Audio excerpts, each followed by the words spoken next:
I think you should come in, Red. I mean, how much longer can you stay on the run?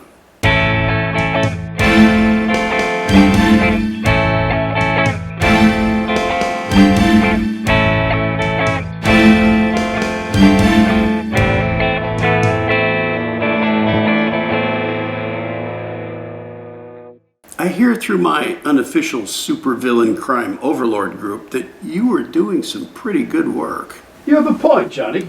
I was so enjoying my work with the FBI. Perhaps you are right. I value your wise counsel. I have no friends, but if I did, I would hope that I could count you as among them. Sure, Red. I really do need to get out more, Johnny. Why don't I come for a visit? We could share a bottle of some really exquisite French wine that I have recently acquired through my Wine of the Month club. By the by, do you know how hard it is to get your packages in a timely fashion when you are constantly on the run? I can't say that I ever thought about that, Red. Well, it's a real inconvenience, that I can assure you. Be a dear and meet me upstairs, Johnny. All right, let me consult the household map again. It's a couple rights and then a left, or I'll figure it out.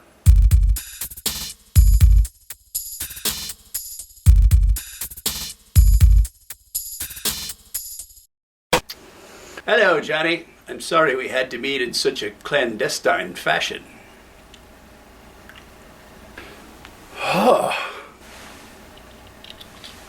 It's me, Johnny. Yeah, Red. I figured that out when you called and said to meet you up here. You know, I've been hearing weird noises from up here for a while now. You're not sleeping up here, are you, Red? That's not important right now. Here, Johnny. It's a 68 Daumont de la Rothschild, and it is sublime. I detect notes of apple and cinnamon with just the perfect hint of French dirt.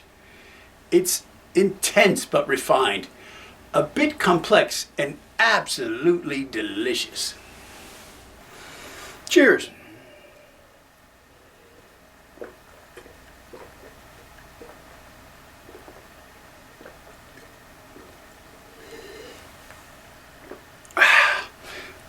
Yeah, that's pretty good.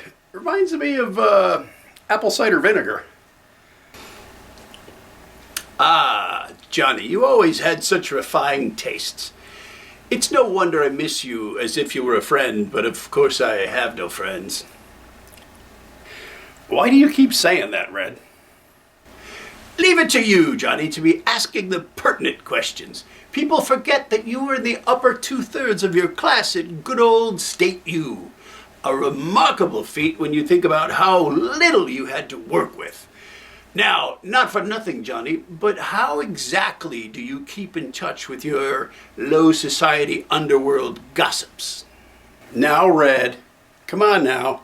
Yes, I know, Johnny, you don't want to share a good source. Sources in my world are everything.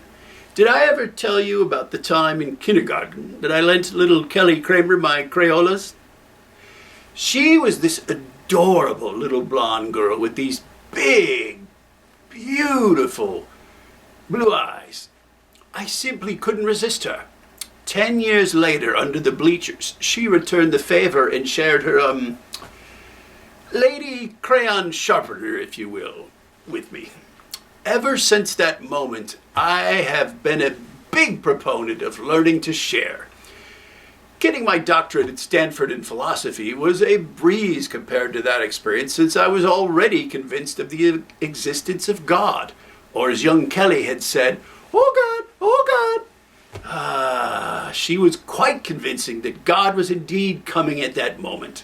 Such a generous young woman. Sharing was indeed caring that afternoon. Philosophy?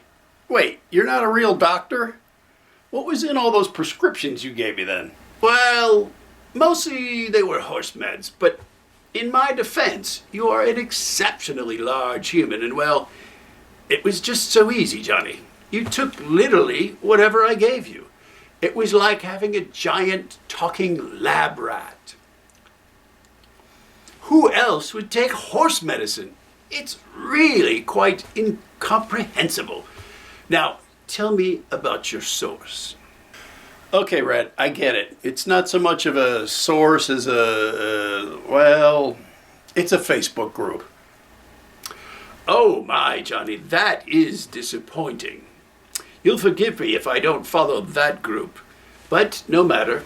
I'm really here to get your agreement on a wonderful bit of irony I am planning. So wait, you told me one thing, but you really had a different agenda? My apologies, Johnny. Yes, I did deceive you. It's what criminal clowns do.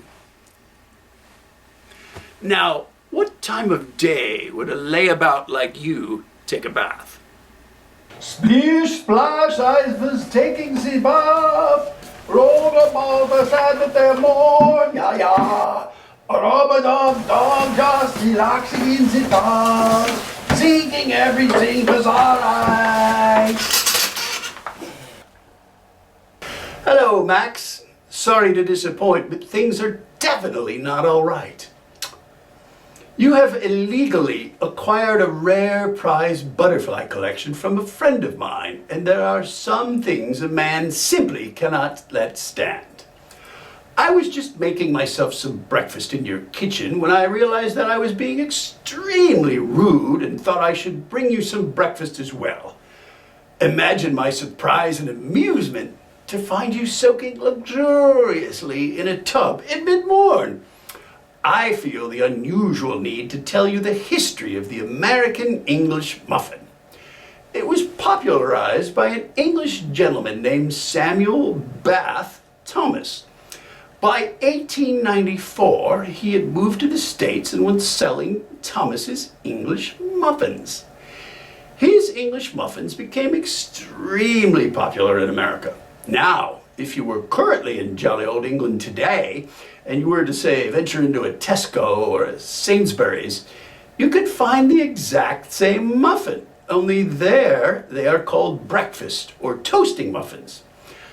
I find it fascinating that English muffins are only sold in America, thanks to our old friend Samuel Bath Thomas. It seems only right that you start your day off with a bit of a jolt from a delicious English muffin in the bath, as it were. Here, Max, catch. I don't mean to alarm you, Max, but I smell something burning. Oh, wait, it's you! It looks like all of your nooks and crannies have been blackened, Max. I really do kill myself.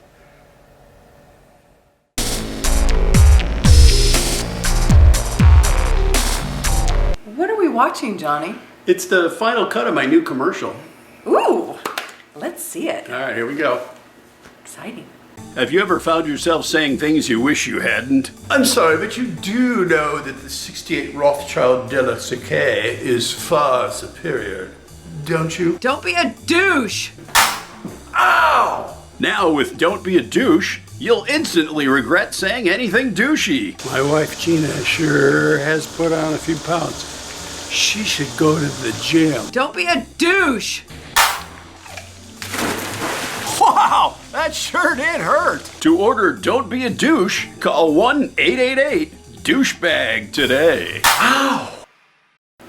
Well, I did not see that coming.